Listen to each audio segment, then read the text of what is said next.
Olá, pessoal, tudo bem? Muito boa noite, bem-vindos todos à nossa live sobre via aérea, dicas e armadilhas sobre via aérea. Agradeço muito ao convite.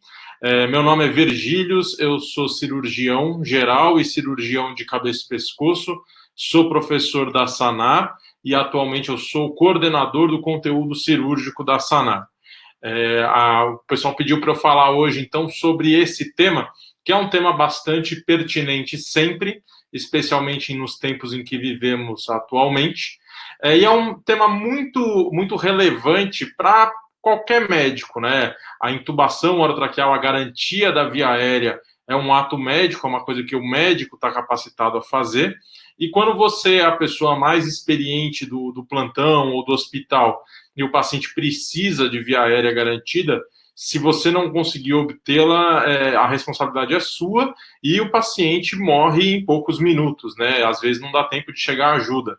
Então, evitar armadilhas e pegar algumas dicas para se livrar do perrengue é uma coisa bastante pertinente, bastante legal de ter algumas cartas na manga aí quando necessário.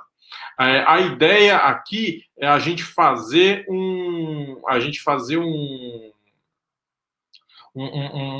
bate-papo interativo. Então eu vou passando um caso clínico, vou deixar alguns momentos para a gente debater algumas coisas. Então vai ser como se fosse uma prova teste, assim, algumas alternativas, vocês pensam na resposta, podem mandar aqui, podem não mandar, quem tiver um pouquinho mais tímido pode responder sozinho, e fiquem completamente à vontade para perguntar o que vocês quiserem, e eu vou respondendo conforme as dúvidas forem aparecendo. A ideia é fazer um bate-papo objetivo de 1 hora, não mais do que isso. Então, até 8 horas, 8 e pouquinho no máximo, a gente está acabando. Eu estou sempre 100% à disposição para qualquer dúvida, inclusive depois da live, através das redes sociais. Vamos lá, vamos começar? Então, vamos colocar aqui a apresentação. Como é que a gente coloca? Vou colocar aqui novamente, tá? Eu tirei para ficar sua imagem cheia na tela. Vou colocar aqui já. Vamos lá. Bom, então vamos lá. Vamos começar, pessoal, falando algumas coisas básicas, né? Então, o que é via aérea definitiva ou via aérea garantida? É quando você tem um tubo com cuff insuflado abaixo da glote, de preferência na traqueia, mas estando abaixo da glote já é via aérea definitiva, fixado e conectado a uma fonte de oxigênio. Quais são as palavras-chave para você entender esse conceito sem precisar decorar? Você tem que ter uma via aérea artificialmente pérvia e protegida. Por isso que o tubo tem que estar abaixo do andar glótico, abaixo das pregas vocais, porque daí ela fica pérvia, mas quando você passa um tubo que vai estar abaixo do nível da laringe, você, num primeiro momento, desfuncionalizou a laringe, e a laringe é o principal órgão de proteção da via aérea, né? A principal função da laringe é ser a tampa do pulmão, é ser um órgão esfincteriano que protege a via aérea. Então, por isso que você precisa do cuff insuflado. O cuff, quando a gente fala de via aérea, não serve para fixar o tubo, como algumas pessoas pensam, igual uma sonda vesical de demora ou uma sonda de gastrostomia que você insufla o cuff para fixar. Não, o cuff ele tem papel de proteção da via aérea contra as secreções, contra refluxo do esôfago, contra saliva, contra sangue, etc. Tá bom? Então, isso é a definição para a gente começar. Essa via aérea definitiva pode ser garantida através de um tubo que vem por cima, seja do nariz, seja da boca, pode ser através de um procedimento cirúrgico, por exemplo, uma cricotiroidostomia ou uma traqueostomia. São as principais formas de você garantir via aérea. A gente vai falar um pouquinho sobre dispositivos supraglóticos, como a máscara laríngea, mas a máscara laríngea não é via aérea definitiva. Muito cuidado, porque apesar dela ter um cuff, ela fica supraglótica, ela fica acima das pregas vocais, então você não considera via aérea definitiva. Vamos lá?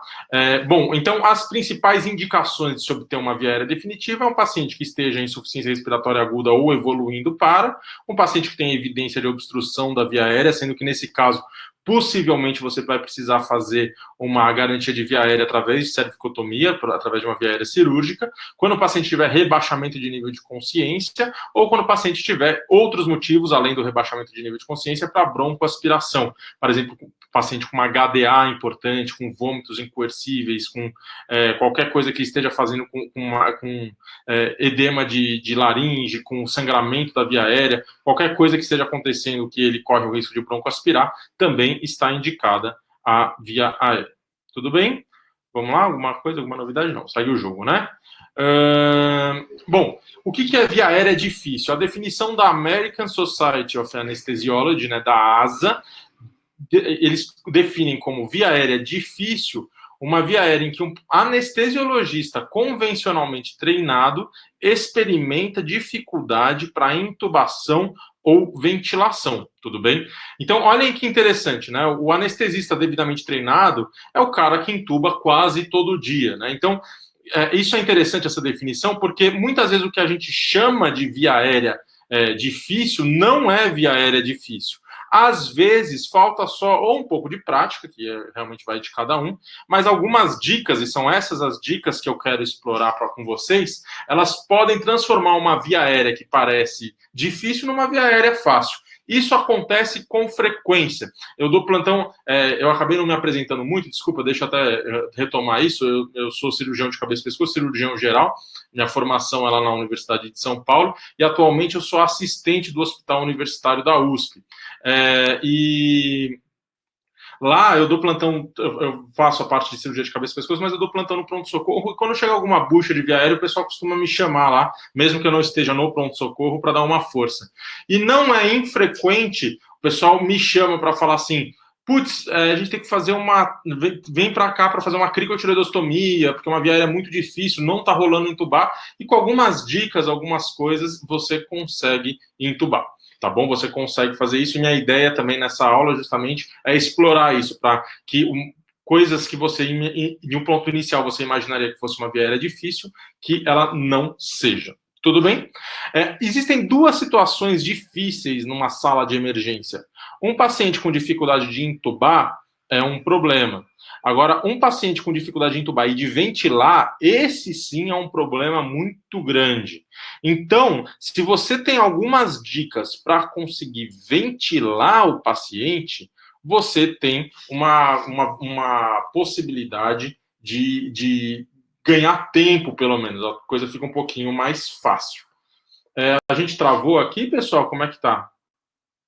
Dá para seguir o jogo? É legal que se travar ou o pessoal não estiver vindo, atualizar a página. Eu estou orientando aqui no site e quem fez isso disse que funcionou. Tá bom. Então, só para avisar todo mundo, quem tiver com algum problema, atualiza a página. Beleza, então, pessoal, atualizem a página aí quem precisar, tá bom? Que eu acho que daí resolve a situação. Mas voltando, então, um bom passo para você já evitar grandes perrengues é você conseguir ventilar de maneira adequada seu paciente. Se você consegue ventilar de maneira adequada seu paciente, mesmo sem entubá-lo, pelo menos dá tempo de chegar a ajuda. Agora, o cara que você não consegue entubar e não consegue ventilar, esse aí, meu amigo, é um pepino muito grande. É daqueles frios na barriga que a gente tem quando a gente se forma e ganha um carimbo. E você fala, meu Deus, agora eu tenho um carimbo e eu vou cair na vida e vou dar plantão. E daí você fica com alguns receios. E uma proporção enorme desses receios é justamente esse receio de uma hora você se deparar com um problema de via aérea que você não consegue nem entubar, nem ventilar o seu paciente, né? Quem aqui é formado deve concordar comigo que todo mundo já passou por esse tipo de frio na barriga. Mas existem algumas situações que você consegue predizer a dificuldade do paciente de ser intubado. Uma delas, a clássica, é a classificação de Mallampati. A classificação de Mallampati vai de 1 a 4, e ela basicamente é determinada pela proporção que a língua tem com a orofaringe, com a cavidade oral e a orofaringe. O Mallampati 1 é quando você consegue ver bem toda a orofaringe, palato mole, úvulas, criptas amidalianas e parede posterior. No Mallampati 2 você já não vê adequadamente as criptas amidalianas, as amígdalas, mas você vê bem ainda o arco da orofaringe, do palato mole e a úvula. Agora, quando você tem o Mallampati 3, você já vê só parcialmente a úvula, mas ainda consegue ver o palato mole. E no Mallampati 4, você não visualiza nenhuma estrutura da orofaringe, você só vê o palato duro. O palato duro ainda é cavidade oral, não é orofaringe. Tudo bem? Então, essa é a classificação de Mallampati e ela prediz muito a capacidade que você vai ter de visualizar a via aérea do seu paciente. Uma outra coisa que a gente aprende bastante no trauma é a distância entre o mento e a cartilagem tireoide, que quando é abaixo de 6 centímetros representa dificuldade, e do mento até o externo, e quando abaixo de 12 centímetros também representa dificuldade. Vamos começar com a nossa primeira questão interativa. Isso aqui é quando você faz uma laringoscopia animal, que você vê tudo o que você gostaria de ver. Então, eu vou deixar aqui 30 segundinhos para vocês nomearem as estruturas A, B, C e D.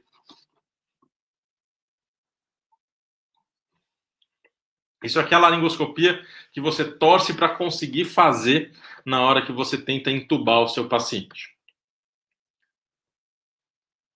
Já está quase terminando, mais 10 segundinhos. Alguém quer se manifestar aí no chat? Pessoas estão tímidas, já deu 30 segundos, então o que a gente visualiza aqui é a epiglote, as pregas vocais. A prega vocal nada mais é do que o músculo tireoaritenoideu, né? Ele se insere aqui na cartilagem tireoide e na aritenoide. A aritenoide aqui, que é a comissura posterior, e o esôfago. Na maioria das vezes você não vai ver o esôfago bonitão. O esôfago ele é colabado. Mas, basicamente, a anatomia da laringe, ela é na parte anterior do que você está vendo pela sua laringoscopia. Você progride com o laringoscópio até a valécula, né? Você identifica a epiglote e depois progride um pouco mais para encaixar ele na base da língua, faz a suspensão e é isso que você quer ver. Se você conseguir ver isso, você está na melhor situação possível que você gostaria. Inclusive, existe uma classificação baseada no que você vê na laringoscopia, que é a classificação de Cormack e Lehane. Essa classificação vai de 1 a 4 e mostra os graus de perrengue, né?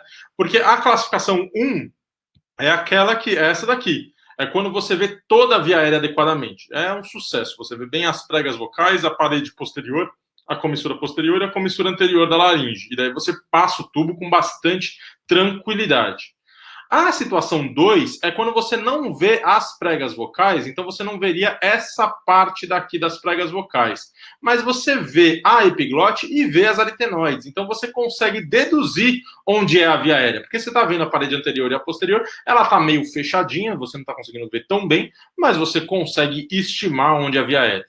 A situação 3, o Cormack 3, é quando você vê apenas a epiglote, então você sabe que a via aérea está ali, mas você não vê a parede posterior, então você não consegue distinguir o que é via aérea e o que é esôfago se você tentar passar alguma coisa às cegas ali.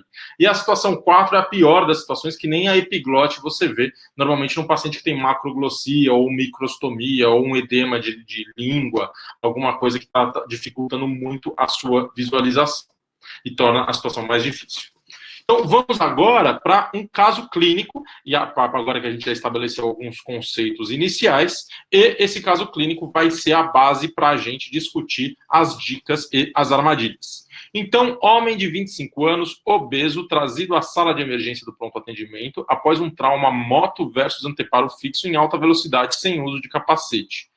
Foi há 30 minutos. E os dados locais são frequência cardíaca, ou seja, dados de resgate no local, de 105 batimentos por minuto, PA de 130 por 90 milímetros de mercúrio, frequência respiratória de 30 e Glasgow na cena de 14. Quando ele chegou, ele estava com respiração ruidosa, existia a avulsão de um dente que estava solto na boca, sangue na cavidade oral, o colar, ele estava com colar cervical e prancha rígida. No B, ele tinha expansibilidade torácica bilateral simétrica, com murmúrio, sem ruído, sem estigmas de trauma torácico. No C, ele estava taquicárdico, com frequência de 110, PA de 130 por 90, tempo de enchimento capilar menor que 3 segundos, sem outras exteriorizações de sangramento, exceto da boca, abdômen flácido indolor, pelvis estável, toque sem anormalidades. D, ele está em Glasgow 7, ele na cena foi visto em Glasgow 14 e agora ele está em Glasgow 7 com pupila isomiótica, e no E ele tem um FCC na região temporal com sangramento ativo também. Desculpa, aqui está contraditório porque está dizendo aqui que não tem sem esterilização de sangramento, existe esse sangramento ativo na região temporal e uma equimose de mastoide à direita. Bom, e aí? qual que é a primeira conduta a ser tomada neste paciente? Vamos tentar. Virgílios, eu coloquei aqui essa enquete, vou publicar agora, que você já mostrou a pergunta, porque tem como colocar a enquete aqui, e aí o pessoal pode, vai marcando aqui e a gente vai vendo qual a resposta que eles estão marcando. Perfeito, muito bom. Então vamos ver, é só clicar aqui em Pulse, é isso? Que daí eu vejo as respostas? Isso. Beleza, então vamos ver quem que responde alguma coisa. Tá, vamos deixar então aqui, ó, vou deixar mais 30 segundos para vocês pensarem um pouquinho. Vamos ver como é que ficam as estatísticas.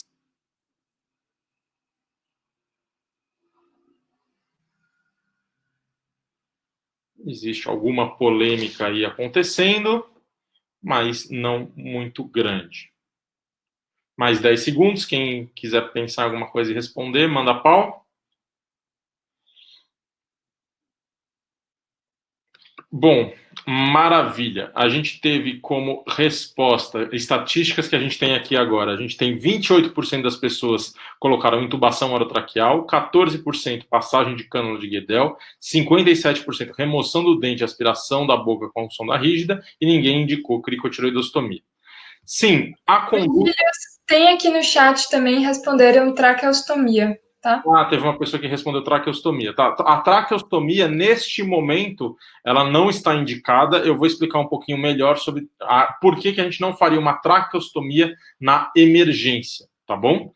Mas aqui, então, a gente teve uma maioria que acertou, é remoção do dente com aspiração da boca com sonda rígida, e houve alguma polêmica aqui, intubação e cânula de Guedel. Eu fiz de propósito, pessoal. Aqui, mais uma vez, não seria uma... quando eu faço essas questões para discussão, são questões diferentes do que a gente colocaria numa prova, né? Porque na prova, a ideia é que a gente coloque questões que não dê muito espaço para discussão, que seja de um jeito e ponto. Para discussão é o contrário, a ideia é que gere discussão e gere polêmica, mas com uma resposta certa, claro. Não está errado você indicar a intubação orotraqueal desse paciente pelo Glasgow. Glasgow abaixo de 8 é igual a intubação orotraqueal, vocês têm toda a razão. Mas eu perguntei aqui qual que é a primeira conduta a ser tomada. Um paciente que chega da rua, que chega não em jejum, e que ele tem sangue na boca, uma avulsão, a primeira coisa a fazer é liberar a via aérea dele. O A do ATLS é via aérea pérvia e passagem de e colocação do colar cervical e garantir a estabilidade da coluna cervical. Então, a primeira coisa que você faz é retirar o dente e fazer uma aspiração com a boca. Cuidado na hora de retirar o dente, faz isso com cuidado, com uma pinça, para você não jogar o dente mais para baixo, que isso é perigoso. Mas quando você vê que é algum desbridamento fácil de se fazer, um dente avulso lá, dando sopa, você vai lá e tira. Não estaria errado você, depois de fazer isso, passar a cânula de Guedel para ventilar adequadamente o paciente, e daí quando você chegasse no D, na hora de calcular o Glasgow, você visse que o Glasgow estava 7, e daí indicar a intubação, não estaria errado. Mas também não está errado você, especialmente se você está fazendo um atendimento em uma equipe múltipla, lembrando que o ATLS, ele é desenhado para uma pessoa sozinha fazer o atendimento. Se você tem está com mais de um colega e vocês conseguem fazer em equipe, alguém identifica um Glasgow 7, você indica a intubação ainda no A. Isso não é um problema, isso é só uma questão conceitual aí, né?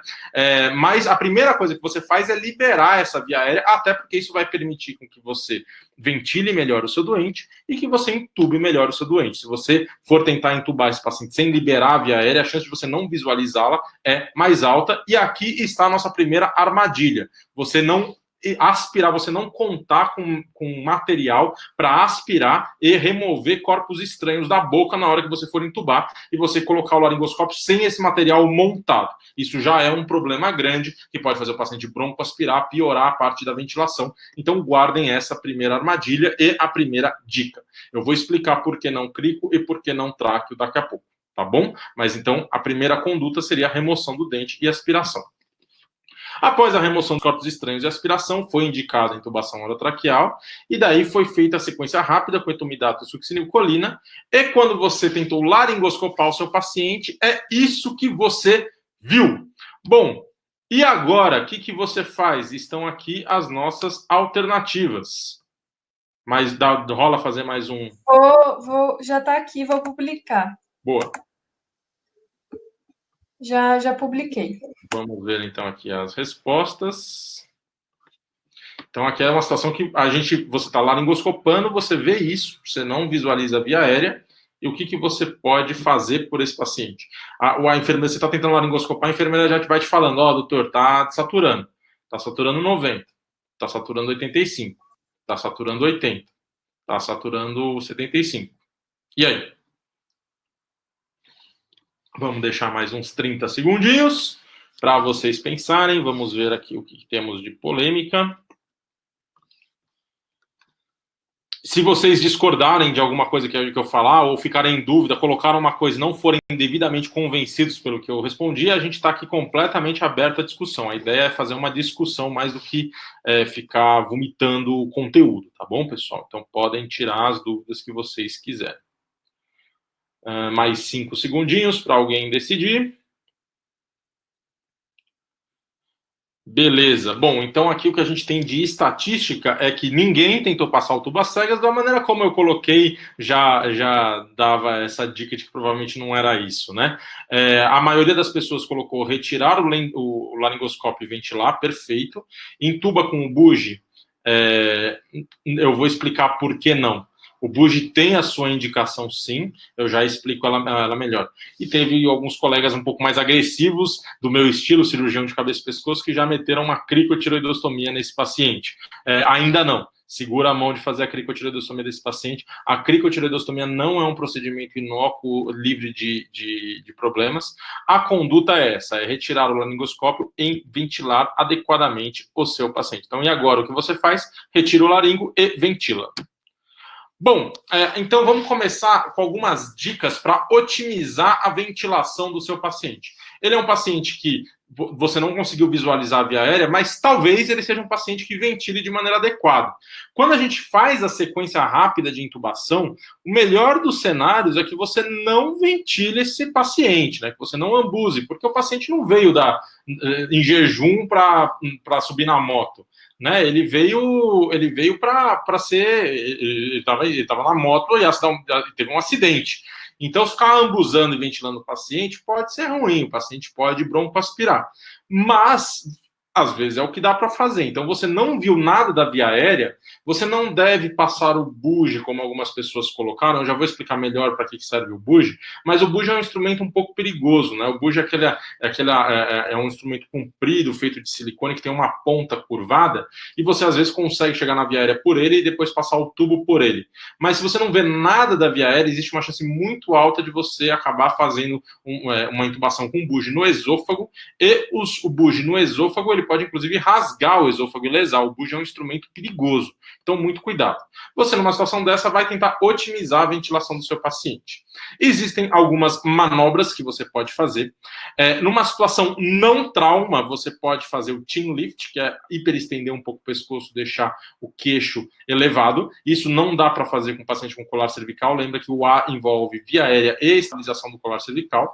Mas você pode fazer o jaw thrust. Você pega as mandíbulas aqui pelo seu ramo ascendente e anterioriza, e isso ajuda a ventilar um paciente quando você consegue colocar um ambu. Isso dá para fazer. Outra coisa que você pode fazer é retirar o colar cervical. Que? Você tá maluco? Eu ouvi direito? Retirar o seu colar cervical? Sim, você pode, num trauma, retirar o colar cervical. O ATLS permite isso, desde que tenha alguém estabilizando com a mão a coluna cervical para que você o faça. Tá bom? Então, não é proscrito retirar o colar cervical, desde que fique alguém tomando esse cuidado para que o paciente não faça a rotação do pescoço nem hiperextensão por causa da estabilidade da coluna cervical, que também está no ar. Outra coisa que você otimiza a ventilação é um acoplamento adequado do ambu, né? Então você consegue colocar o ambu nessa posição em C nos 2 dedos, né? No polegar e no indicador, e E nos outros 3 dedos. Esses 3 dedos aqui eles devem se apoiar na mandíbula. Não devem se apoiar no assoalho da boca, porque se você apoiar no assoalho da boca, você fecha a via aérea, e o melhor dos cenários é você fazer isso com 2 mãos, especialmente se você não está acostumado a ambusar, e alguém ambusa para você. O Guilherme perguntou, por conta do já exposto no caso, poderia elevar a cabeceira da cama para facilitar a intubação? Sim, já vou falar sobre isso, sobre otimizar posicionamento, chegarei lá. Mas a dica agora é sobre otimizar ventilação. Então, as manobras, a acoplação do AMBU adequada e o nossa grande amiga cânula de Guedel. A cânula de Guedel de tamanho adequado, ela vai da rima da boca até o lóbulo da orelha. Você passa ela com ela apontada para cima, passando pelo palato, e daí depois você vira para você não empurrar a base da língua mais para trás. Acopla o AMBU, pode fazer um jaw thrust e ventila esse paciente para ver se essa saturação recupera. Se ela recuperar, você está diante de um paciente difícil de intubar, porém que ventila. É um perrengue a menos, um problema a menos na sua vida, tá bom? Além disso, a gente conta com alguns dispositivos que permitem ventilação adequada. Às vezes, mesmo com Guedel, o paciente obeso não vai ventilar direito. Se você tem na mão uma caixa de via aérea difícil e tem segurança para usá-los, eles são excelentes. Os dois principais que a gente comenta são a máscara laríngea e o tubo laríngeo. A máscara laríngea, ela é um tubo que tem esse formato aqui na sua ponta, que tem o mesmo formato da supraglote. Você passa ele sem necessidade de visualizar a laringe. Você pode passar que nem um Guedel, apontando o palato para cima e virando, ou você pode laringoscopar e colocar até ele parar até ter resistência para progredir. Insufla o cuff, normalmente mulher precisa de uma máscara laríngea número 3 e homem número 4. Insufla o cuff e normalmente é com 15 a 20 ml de ar. Isso aqui está bem descrito nesse balãozinho do cuff. E o que isso faz? Você consegue conectar a fonte de oxigênio aqui e ela vai fazer com que o fluxo de ar chegue com maior quantidade, maior intensidade na região da supraglote. Isso não é via aérea definitiva. E isso tem um problema que o paciente tem um esôfago aqui exposto e o paciente pode broncoaspirar. Então, existem algumas dicas do uso da máscara laríngea que são preciosas, porque a máscara laríngea também tem um problema que ela escapa bastante ar. Uma dica é você enrolar uma compressa aqui na máscara laríngea para evitar o escape do ar, isso especialmente em tempos que vivemos de Covid, com pacientes contaminados. Nada impede que um paciente vítima de trauma seja um paciente portador de Covid oligossintomático, assintomático ou até sintomático, que quem garante que não estava na moto indo para o hospital. E além disso, então colocar a compressa é uma manobra adequada. E uma outra manobra adequada é você segurar a cartilagem tireoide e cricoide do paciente, fazer uma comprimida dela, apertar para trás e para cima. Parecido com o Celic. Não desesperem, eu vou falar de Celic e vou falar de burp. Não, calma aí que eu já vou falar. Mas parecido, você comprime a cartilagem tireoide e cricoide, joga lá para trás e um pouquinho para cima, você acopla melhor, você joga a laringe no buraco da máscara laríngea e pressiona o esôfago. Então, pressionando o esôfago, você diminui a chance de broncoaspiração e o paciente pode ventilar bem.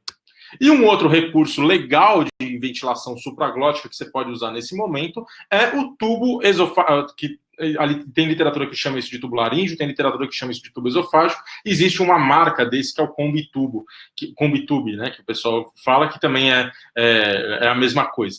A ideia desse dispositivo é parecida com a máscara laríngea, mas ela tem um cuff que fica aqui na orofaringe, mas ela também tem um cuff do esôfago. Você entuba às cegas, vai entubar naturalmente o esôfago, porque a anatomia ela te orienta a entubar o esôfago. Naturalmente, coisas sólidas que entram pela boca vão para o esôfago, a anatomia é desenhada para isso. E daí você insuflando esse balão e esse balão, ele tem aqui no meio deles uns furos, umas fenestras. E daí também você conecta o ventilador e isso vai para a via aérea. Mais uma vez, a vantagem do Combitube, do tubo laríngeo ou tubo esofágico, é você insuflar esse cuff de baixo, que ele dá uma protegida para que o conteúdo gástrico não caia na via aérea. Tá bom? Essas são as duas principais possibilidades de ventilação. Isso é uma ponte. Isso não resolve o problema do paciente, tá bom? Mas você consegue ventilar ele de maneira adequada com isso. Agora vamos falar de posicionamento adequado para intubar. Como eu falei, é muito, muito frequente me chamarem para ajudar numa intubação, falando, você está aqui no ambulatório, vai correndo lá que tem uma crico para fazer. E daí você chega e dá uma otimizada na situação, a começar pela ventilação. Às vezes você ventila melhor o paciente, você consegue respirar mais fundo. Até fazer uma crico num paciente com máscara laríngea é mais confortável do que fazer uma crico num paciente quase parado por hipóxia. Mas, às vezes, só de posicionar melhor o paciente, esse é o gancho da questão do Guilherme aí, já ajuda. Você pode elevar a cabeceira e dar uma inclinada nela. Aí, o adequado é que o paciente fique na altura do apêndice xifoide, do seu apêndice xifoide. Você pode deixar o paciente na sniffing position, que é quando você alinha o meato acústico externo com o externo do seu paciente. Mas o problema é que você não pode fazer isso num paciente traumatizado com colar cervical. O máximo que você pode fazer é o que o Guilherme falou. Você pode dar uma inclinada, uma elevada em bloco na cabeceira do doente, deixar o paciente com o decúbito um pouco inclinado e ajustar a sua altura. Num paciente não vítima de trauma, num paciente obeso que está séptico, tem uma pneumonia, tem Covid, e você quer otimizar a intubação, deixar na sniffing position é excelente. Então, você coloca um coxim suboccipital e deixa ele um pouquinho elevado a cabeceira, de forma que o meato acústico externo esteja alinhado ao externo. Daí você alinha a sua visão com a visão da via aérea do paciente, fica maravilhoso. É o que os anestesistas fazem. Mas no trauma, você não pode fazer isso. Tudo bem? Outra coisa que você pode fazer para otimizar a sua visualização da via aérea são as manobras de Selick e de Burp. A manobra de Selick é você pegar a cartilagem cricoide e comprimir ela contra a parede posterior, contra a coluna, de maneira a colabar o esôfago. Isso dá uma alinhada na sua visão. Você está lá tentando ver a via aérea, normalmente ela fica anteriorizada, né, naquela foto que a gente vê, isso dá uma puxada dela para trás, para posterior, e isso alinha a sua visão, além de permitir que o paciente não broncoaspire, porque você colaba o esôfago. A manobra de Burp é um pouquinho mais sofisticada e melhor. Você pega a laringe, que é parecido com o que a gente fez na máscara laringe, você pega a cartilagem tireoide, e Burp é um acrônimo, que é Back, Up, Right and Pressure, né? Então você empurra para trás, né, para posterior, para cima, para a direita do paciente e dá uma pressionada nela, porque essa pressionada também evita a broncoaspiração. Por que isso é importante? Porque quando você entra com o laringoscópio, você entra para o lado, você entra com a sua mão esquerda, afastando a língua da direita para a esquerda, liberando a sua visão do lado direito. E normalmente a dificuldade de visualizar é porque a via aérea às vezes está muito anteriorizada, você não consegue ver. Então, se alguém empurra ela para trás, né, back, para cima, para ficar mais próximo de você, para a direita, para alinhar com você e pressiona para não broncoaspirar, isso é animal e permite que você consiga ver melhor a sua via aérea, tá bom? Então as duas manobras são essas. Você pode fazer você mesmo, bimanual, não é o melhor dos cenários. O melhor dos cenários é que tenha alguém te ajudando e faça essas manobras para você. Outra coisa que você pode utilizar para otimizar sua laringoscopia é o laringoscópio articulado. O laringoscópio articulado de McCoy, você insere ele, às vezes que falta um pouquinho de força para você conseguir visualizar adequadamente a via aérea, então você acopla ele aqui na valécula e ele tem uma alavanca que faz essa forcinha a mais para você que estava te faltando para conseguir ver melhor. O laringo articulado também é uma outra opção que costuma estar disponível em caixa de via aérea difícil. Beleza, então agora, depois de tudo isso, ventilou, o paciente saturou melhor, você otimizou todas as manobras, você posicionou melhor o seu paciente, laringoscopou, alguém está fazendo o burp para você, e mesmo assim você só vê isso. E agora, o que você faz? Enquete novamente. Temos aí? Sim, já está aqui publicada. Maravilha, então vou dar 60 segundos para vocês pensarem um pouquinho.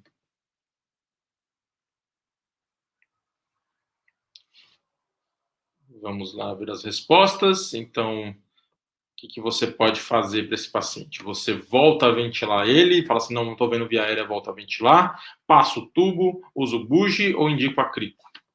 O que eu faço?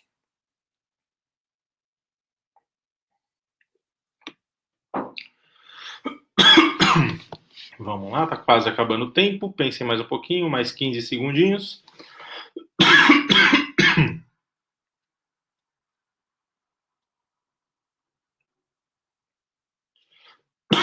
Eita, engasguei aqui com a água, daqui a pouco eu preciso entubar. Bom, acho que já deu, né, de tempo. Essa foi bastante polêmica, eu gosto, me divirto quando as coisas são polêmicas assim, porque geram bastante discussão. Algumas pessoas consideraram que ao ver isso você volta a ventilar, 20% das pessoas, 30% respondeu passa o tubo, 35% respondeu usa o bugie e 15% ainda são meus colegas futuros cirurgiões de cabeça e pescoço e indicaram a cricotireoidostomia. Bom, primeiro, mais uma vez, isso aí seria difícil de responder uma prova sem ter nenhum tipo de discussão, nenhum tipo de recurso. Mas a ideia é que justamente é suscitar a discussão. Eu coloquei essa situação para lembrar vocês da grande aplicabilidade do bugie, tá? Por quê? Você pode voltar a ventilar? Pode, você não estaria errado você voltar a ventilar, até passar uma máscara laríngea nesse paciente, chamar alguém mais experiente. Não, como eu falei, para a prova, isso não seria uma questão. Se não tivesse isso no gabarito, se você respondesse isso e o gabarito não fosse esse, você poderia entrar com recurso, talvez até ganhar. Mas para a vida, não sugiro isso. Quando você tem a epiglote e você tem material disponível de via aérea difícil, aqui é uma boa indicação do bugie. Por que não passar o tubo de uma vez? Isso eu realmente não recomendo. Essa resposta eu considero errada. Porque aqui você está vendo só a epiglote, você não está vendo a parede posterior. Uma das situações mais frequentes em que as pessoas entubam o esôfago é exatamente aqui, que é o Cormac 3, né? Você está laringoscopando, você acha que viu a via aérea só porque você viu a epiglote, eu vi, pum, e passa o tubo lá, cegas torcendo para dar certo. Você entuba o esôfago, cara, porque a anatomia ela é desenhada para que isso não aconteça. A epiglote ela protege as coisas sólidas de passarem na laringe. E é muito mais natural o fluxo de cair no esôfago. Especialmente porque o paciente pode fazer um laringoespasmo na hora, dar aquela protegida da via aérea e o tubo vai para o esôfago. Então não passa o tubo direto. E a crico, ela também ainda, um paciente que ventila adequadamente, você também não precisa sair correndo e indicar a crico correndo. O que é o bugie? Então, o bugie que serve para essa situação. O bugie é excelente para essa situação. O bugie é esse tubo de silicone que ele, inclusive, tem uma pontinha para cima, né? Ele tem um gancho para cima. E ele serve para isso. Ele é um tubo rígido que você consegue passar na via aérea, e como ele tem essa pontinha para se laringoscopa, vê aquilo lá que você estava vendo, aquela epiglote que você estava vendo, e quando você passa, como ele tem essa pontinha para cima, você sente um tec, você sente a passagem quando você chega na traqueia, você sente a passagem dos anéis traqueais. Se você não sentiu, você deve ter ido para o esôfago. Mas se você está vendo a epiglote, passe o bugie com cuidado, com essa pontinha para cima, raspando na parte posterior da epiglote, na face laríngea da epiglote. E daí, quando você for progredindo aos poucos, você vai sentir esse clique, esse tec. Tá lá, tá na via aérea, pega o tubo e passa pelo bugie. Serve como um fio guia, é uma excelente opção. Ele é um instrumento perigoso, então uma dica é usar o bugie, uma armadilha, primeiro, é usar o bugie naquela primeira situação em que você não vê a epiglote, isso é perigoso porque você pode lesar o esôfago, lembrando que a parede posterior da laringe é membranosa, não é cartilaginosa, e a parede do esôfago é um músculo fininho lá, então você pode inclusive fazer uma fístula e um trauma, causando uma fístula traqueoesofágica gravíssima, que o paciente pode morrer de mediastinite depois, além de não ventilar e morrer até na sua cara agora durante a sala de emergência. Então isso é muito perigoso, isso é uma armadilha. Mas se você viu a epiglote e passou o bugie, é uma boa dica para você conseguir garantir a via aérea. A outra coisa, mais uma vez, o bugie não vai garantir a via aérea, mas ele vai dar o fio guia, o trajeto, o elemento para você passar o tubo. Outra armadilha é você passar o bugie com essa pontinha apontada para trás. E isso também é um perigo. Isso às vezes acontece, a armadilha, quando você está lá laringoscopando, você está tentando ver, daí você fala bugie, e daí você não para de olhar, e a pessoa que está te instrumentando, um outro colega médico, enfermeiro, um técnico, passa esse bugie errado para você. Então, se você for a pessoa passando, também não faça isso para o colega, e se você for a pessoa que esteja laringoscopando, dá uma olhadinha para ver se passou na posição certa. Porque, de novo, se isso aqui, essa pontinha dele estiver para trás, pode causar uma lesão na parede posterior da traqueia extremamente grave. Tudo bem? Até algumas pessoas que estão com um pouquinho de dificuldade aí de travar, mas vamos lá, vamos seguindo o jogo. Bom, beleza. Mas daí você foi lá, laringoscopou, passou o bugie, entubou, só alegria. Paciente entubado com sucesso, com o auxílio do bugie, e depois de você avaliar, para terminar a avaliação primária, você vê que o paciente está estável, mas tem esse rebaixamento importante de nível de consciência, além de ter sido um trauma de alta energia, e você indicou tomografia. tá bom? E daí, na tomografia, durante a tomografia, o paciente estava mal sedado e o tubo estava meio mal fixado, e daí ele agitou, e lá no tomógrafo, pum, ele perdeu o tubo. E daí os caras te chamam correndo porque o paciente perdeu o tubo. Lá na sala da tomografia, o que você tinha disponível é um outro laringoscópio, você tem uma câmara de Guedel e Ambu, e você tem o tubo que o cara cuspiu para fora, que você pode tentar colocar ele de volta. Você tenta ventilar o paciente, você vê que ele não está ventilando bem, ele não está expandindo bem, ele estava monitorizado, está desaturando, você está começando a passar um perrengue meio bruto, porque agora o paciente não está ventilando. Daí você tenta laringoscopar de novo, por acaso aqui você consegue ver um pouquinho mais as vias aéreas, mas você vê desse jeito, com um edema importante de glote e só uma frestinha aqui, que você claramente percebe que você não vai conseguir passar, que você nota que vai ser difícil de passar o tubo aqui, tá bom? E o que você faz nesse paciente? Então, agora, vamos voltar para a enquete. Você volta a ventilar, você tenta chuchar o tubo por essa frestinha, você usa o buge ou você indica a cricotireoidostomia? E aí? Essa é a nova enquete já? Beleza, aqui. Oi. No caso, eu tenho que... É a mesma pergunta, mas... Isso. Mas é outra, né? Zerar o voto. Tá. Vou colocar aqui, é bem rápido. Tranquilo. Vamos lá, deixa eu esperar um pouquinho que é tranquilo. Já teve a Ana respondendo aqui D, cricotireoidostomia.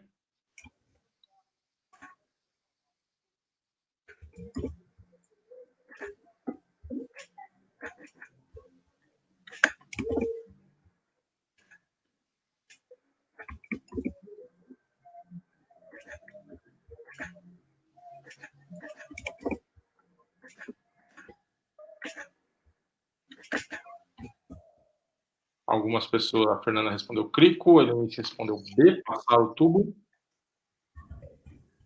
Vamos pensar um pouquinho. Enquete. Pronto, está publicado aí. Boa. Vamos lá, pessoal. Respondam aí. Beleza, eu vou dar mais 20 segundos para vocês clicarem na resposta que vocês consideram correta.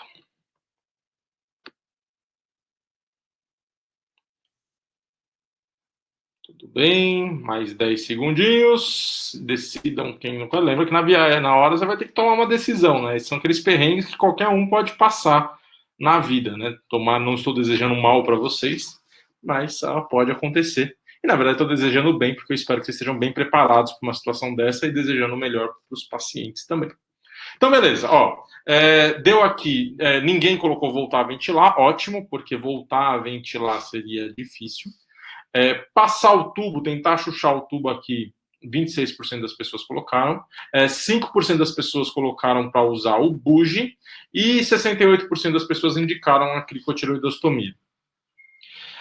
De novo, aqui eu não estou fazendo uma discussão para a prova, tá bom? Desculpa ser redundante com isso, mas é só para a pessoa não dizer assim, mas também daria. Sim, daria. A ideia aqui é fazer a discussão. Então, eu concordo, voltar a ventilar uma conduta errada, claramente errada. Passar o tubo é possível? Você pode tentar? Pode, mas eu não recomendo. É uma situação de armadilha, porque você já tem a via aérea bem edemaciada aqui. Ela está quase fechando. Se esse paciente tem alguma chance de ventilar um pouquinho pelo oxigênio, é essa fendinha glótica nojentinha que ele tem aqui. Se você meter um tubo aí e você terminar de edemaciar essa via aérea, ou se você luxar essa aritenoide, ou se você traumatizar a laringe de alguma maneira, você tem um pepino gigantesco para resolver que você não tinha. Então, não sugiro, diante de um edema importante de glótica, o paciente já se estubou e não ventila, sugiro que, se você quiser passar o tubo, tenta bem devagarzinho, um tubo mais fino, pequeno, mas o melhor é não fazer isso. Usar o buge também é uma coisa que está no mesmo caminho aqui. Aqui você tem um edema importante, né? Lembrar que o buge, você usa ele raspando ele contra a epiglote, né? Aqui, se você for raspando contra a epiglote, você chega na comissura anterior e o buge não vai passar por esse edema. Você pode traumatizar e até rasgar a laringe aqui, causando um edema importante. A não ser que você consiga mirar o buge bem nesse buraquinho e ir, mas também é um pouquinho perigoso. A minha ideia aqui é só deixar claro para vocês que a indicação de fazer uma cricotireoidostomia, que aqui sim está ali indicada, é essa. É aquele paciente que tem uma obstrução da via aérea, clara, que não ventila e que não intuba. Né? Então, o paciente que não ventila e não intuba, aqui não adiantaria passar máscara laríngea, não adiantaria passar tubo laríngeo, porque tudo isso ia estar aqui em cima e não ia ventilar direito. Então, o cara que não ventila e que não intuba e está piorando, é o cara que está indicado na via aérea cirúrgica, a crico. Então, a resposta aqui seria cricotireoidostomia. O que é a cricotireoidostomia? A cricotireoidostomia é você palpar a cartilagem tireoide e a cricoide e entrar na via aérea pela laringe. A membrana cricotireoideia é uma membrana da laringe, que entra, que você chega na região da via aérea já abaixo da glote. Porque, como eu falei para vocês, a prega vocal é um músculo tireoaritenoide, ela se insere aqui na cartilagem tireoide. E é o que define o andar glótico, né? Então, quando você entra pela membrana cricotireoideia, você entrou na via aérea já abaixo da glote, por isso que é, desde que tem a cuff, uma via aérea definitiva. Beleza? Isso é a crico. Você pode, especialmente numa situação dessa, que você está lá na sala da tomo e você não tem material para fazer uma crico cirúrgica, você pode fazer uma crico por punção num primeiro momento? Pode sim. Isso aqui é uma figura do próprio ATLS e ele descreve a crico por punção. A crico você é mais fácil de fazer com um paciente com o pescoço hiperestendido, mas também é difícil fazer isso num paciente que esteja, difícil não, é contraindicado hiperestender o pescoço num paciente com colar cervical, tá bom? Então você não vai hiperestender o pescoço e é possível fazer sim.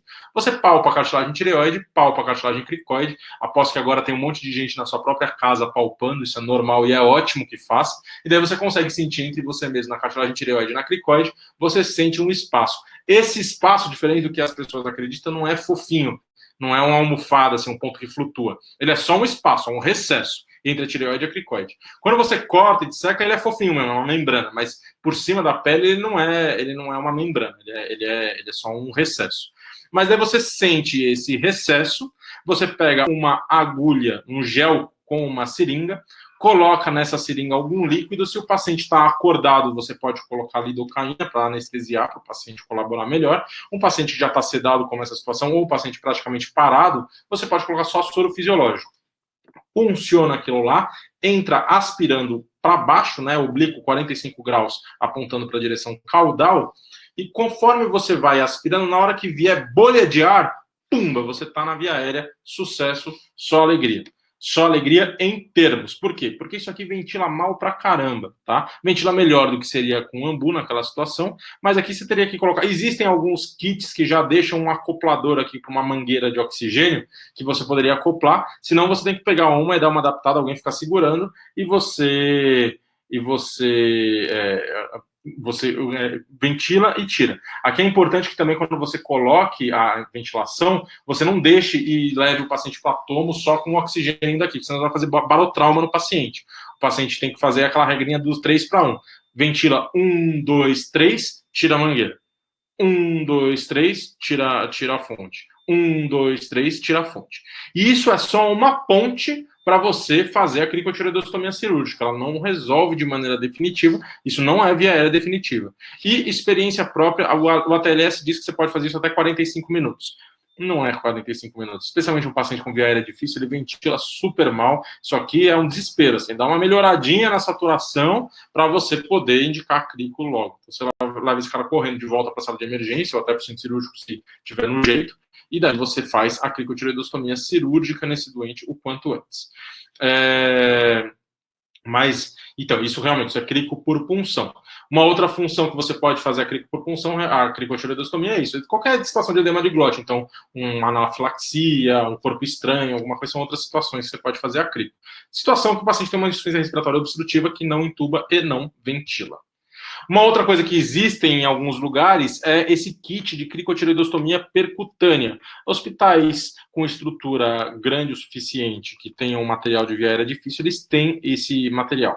Isso aqui é como se fosse uma técnica de Seldinger, que você faz o mesmo procedimento de puncionar a membrana cricotireoideia até vir bolha, e daí você faz um Seldinger, você punciona, passa um fio guia, depois do fio guia você passa um dilatador, faz um piquezinho na pele, e daí o dilatador ele serve como mandril da cânula de cricotireoidostomia e você progride ela. Repete como ventilar pela crico. Você segura o gel ocular e pega uma fonte de oxigênio ligada numa mangueira, coloca perigélco e ventila 1, 2, 3, tira. 1, 2, 3, tira. 1, 2, 3, tira. Para o paciente conseguir, para ter a fonte do oxigênio e ele poder ventilar, tá bom? Sem fazer barotrauma.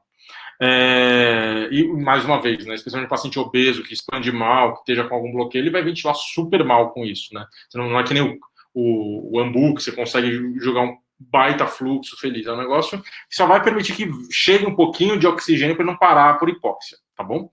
Mas beleza, então você está fazendo a punção, faz como se fosse uma técnica de Seldinger, e daí quando você coloca essa traque, você tira depois por dentro dela o dilatador, e ela tem cuff.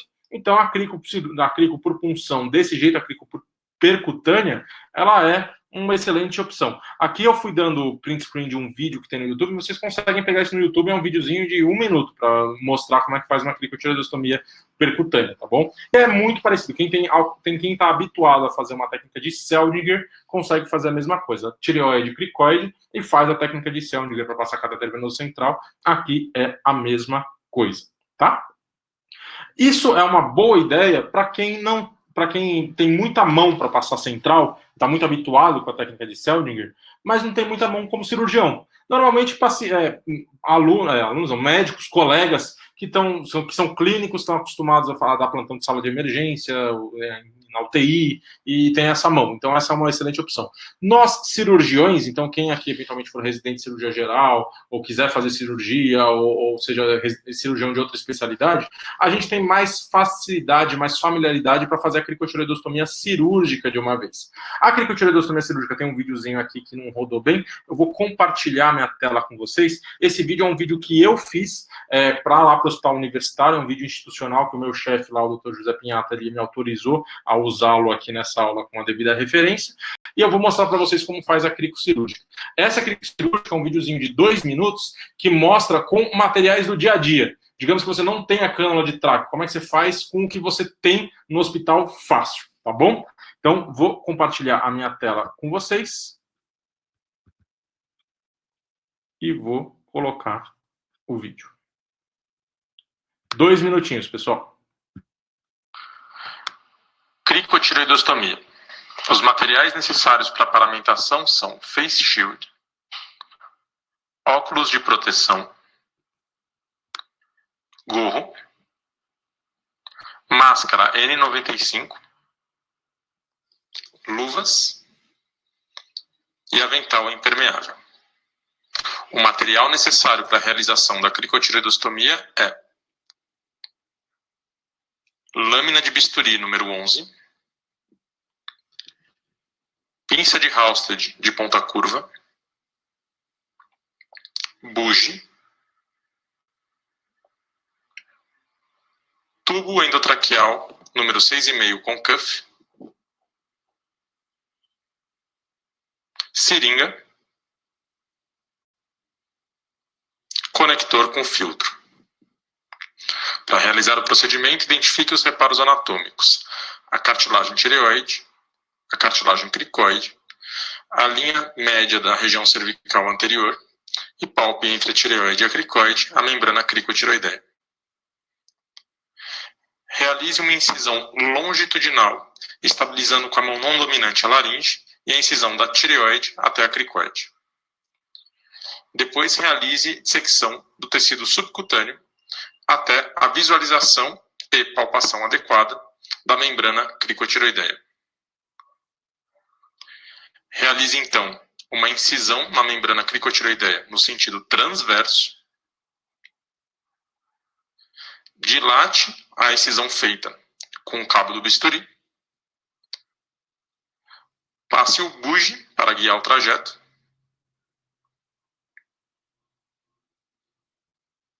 Insira o tubo através do bugie, que servirá como fio guia, até o cuff estar totalmente inserido dentro da via aérea. Retire o bugie.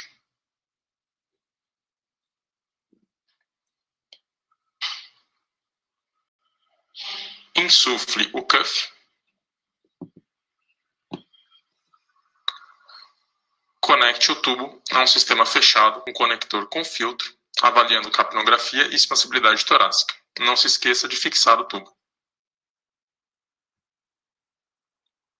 Beleza.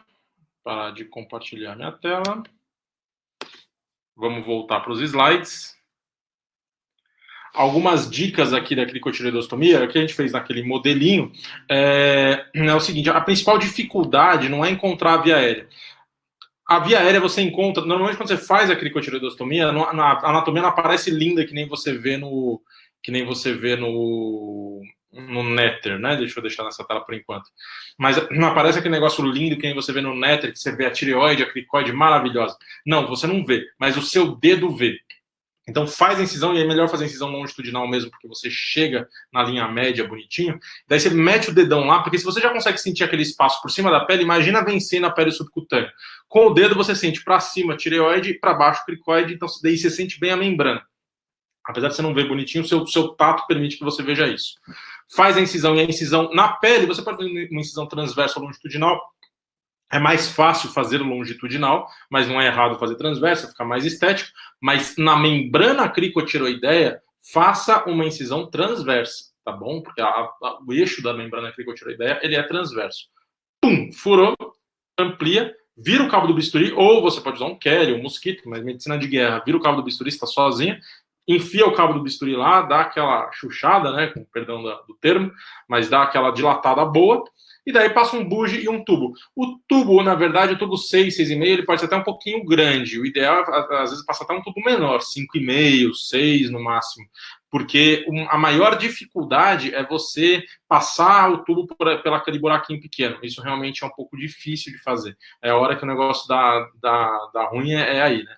Que você tenta passar o tubo e tem dificuldade para fazer isso. Então, mas quando passando o tubo com alguma delicadeza, especialmente guiado por o bugie, sucesso. Outra dica, mais uma vez, armadilha, é passar o bugie com a ponta para trás, porque daí você vai fazer uma lesão da parede posterior da traqueia. E outra dica importante é o seguinte: passou o tubo com cuff, progrediu, o cuff entrou na via aérea, para de progredir. Já está lá, já está ótimo, porque justamente o cuff vai ficar exatamente no lugar onde ele ficaria quando você entuba, né? Porque quando você entuba, você vê a glote, passa o cuff e insufla o cuff. Ali é a mesma coisa, tá bom? Então não precisa progredir muito, senão você seletiva o paciente. Fixa de maneira adequada, você consegue fixar esse tubo como se fosse um dreno de tórax. E você não pode usar uma cânula de crico ou uma cânula de traco? Pode sim. Só que a cânula de crico é uma cânula comprida, fina e com cuff. Seria equivalente a uma cânula de traco número 5,5 ou 6. Isso não é muito acessível, não é todo hospital que tem, e daí você sofre para conseguir uma, e daí você pede para a enfermeira, fala, tem que pegar lá no CME, e você não tem tempo para pegar lá no CME numa situação dessa. Por isso que usar um bugie e o tubo é um bom jeito de evitar o perrengue, é uma dica. Tá bom? Beleza, estamos acabando, prometo. Tá realizada a cricotireoidostomia com sucesso, tomografia viu um hematomesta dural volumoso, compressivo, o pessoal da neurocirurgia abordou, esse paciente foi para a UTI e ele não tem previsão para desmamar a ventilação mecânica nos próximos dias. O que você faz nessa situação? Qual que é a conduta para esse paciente com relação à via aérea? Temos enquete? Sim, já está publicada. Bom, então 60 segundinhos para vocês verem o que é melhor fazer.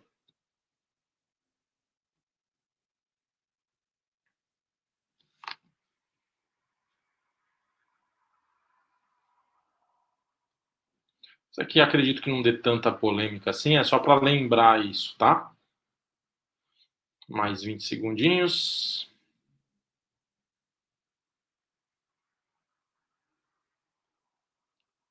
Dez segundos.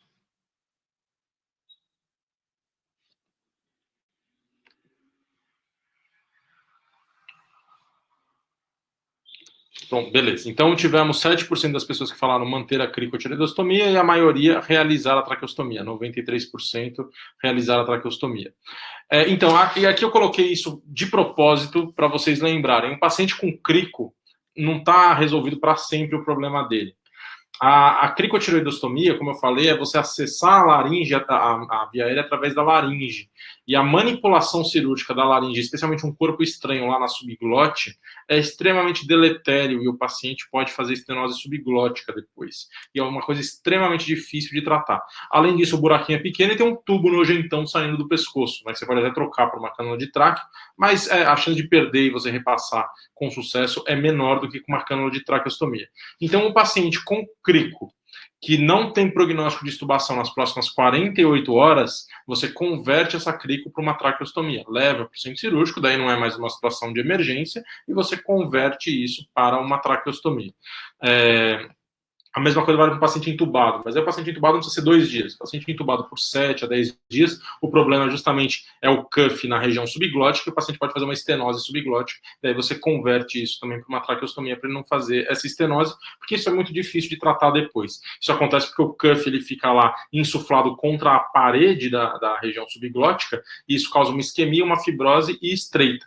Bastante ruim, bastante deletério para o paciente isso, tá bom? Então, fez a crico, o paciente não tem prognóstico de extubar tão cedo, assim que possível, então beleza, o cara tinha uma extradural, tratou a extradural, operou, já está fora da urgência, o que a gente vai fazer com essa crico? Vamos converter para tráqueo, quando?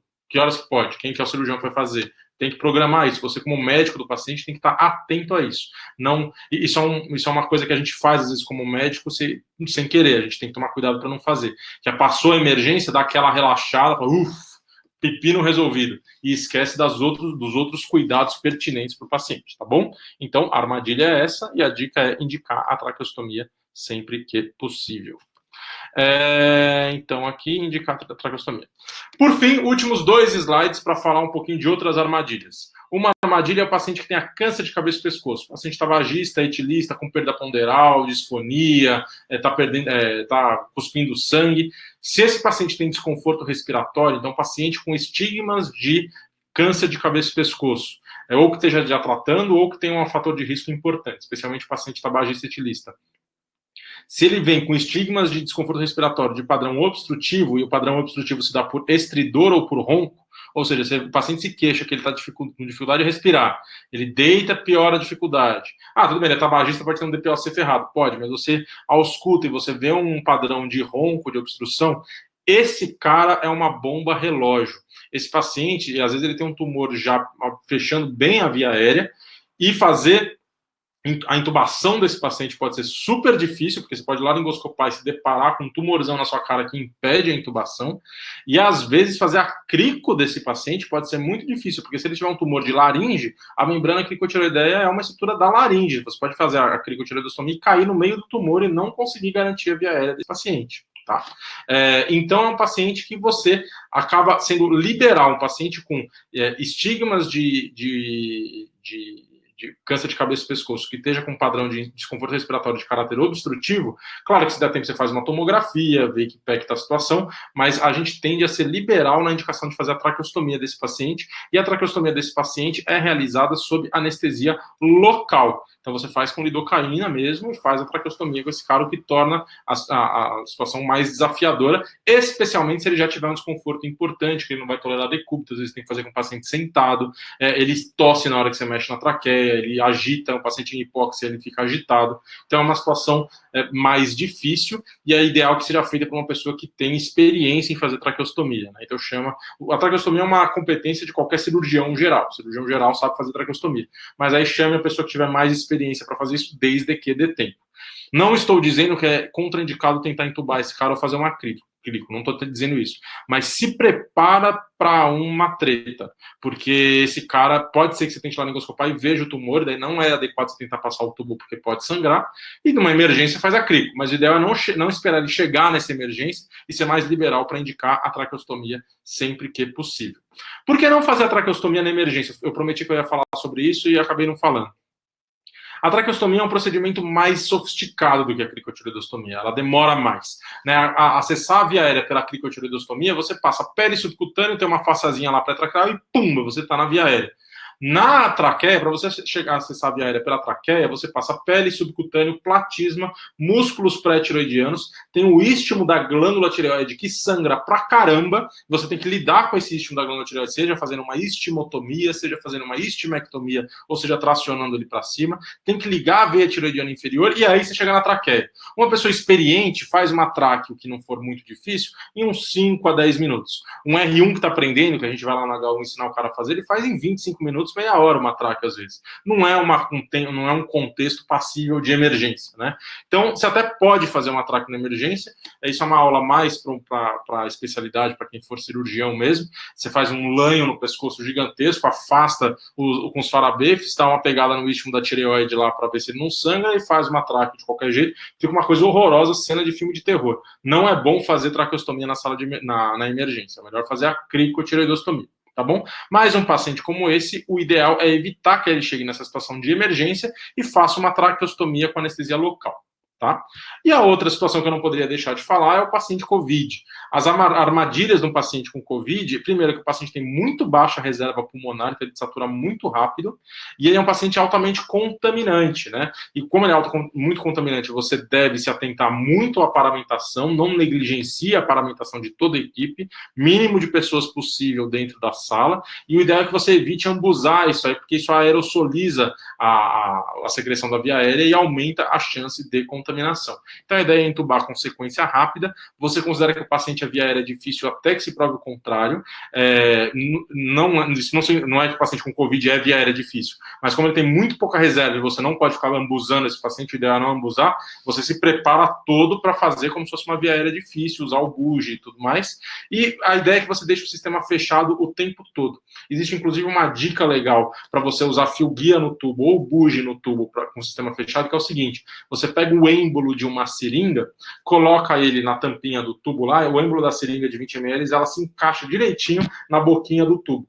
Faz um piquezinho com uma agulha grossa nesse êmbolo de borracha e você consegue passar o bugie ou o fio guia por aquilo lá, mantendo o sistema fechado o tempo todo. Entuba com aquele sistema fechado, tira o fio guia ou o bugie, ainda se com a oclusão da borracha do tubo, e daí clampeia com um Cherron, né, com uma pinça de Cherron no tubo, acopla o ventilador e daí você liga, e você mantém o sistema fechado durante todo o tempo, diminui a chance de contaminação. Então, para finalizar, a gente abordou as armadilhas de não reconhecer adequadamente uma via aérea difícil, um paciente que não ventila é uma armadilha gravíssima, não posicionar bem o paciente é uma armadilha, não proteger a coluna cervical, passar o tubo sem visualizar a via aérea, sedar ou fixar o tubo de maneira inadequada, porque ele pode perder, que nem aconteceu com aquele paciente da Tomo, não se preparar para fazer uma crico, não programar traqueo pós-crico, cuidado com o paciente com SEC e o paciente com COVID.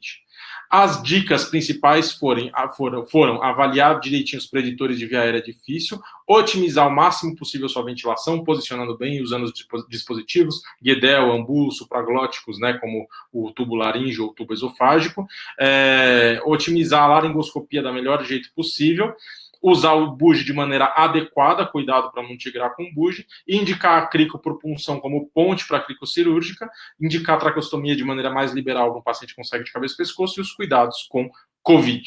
Essas são as principais dicas.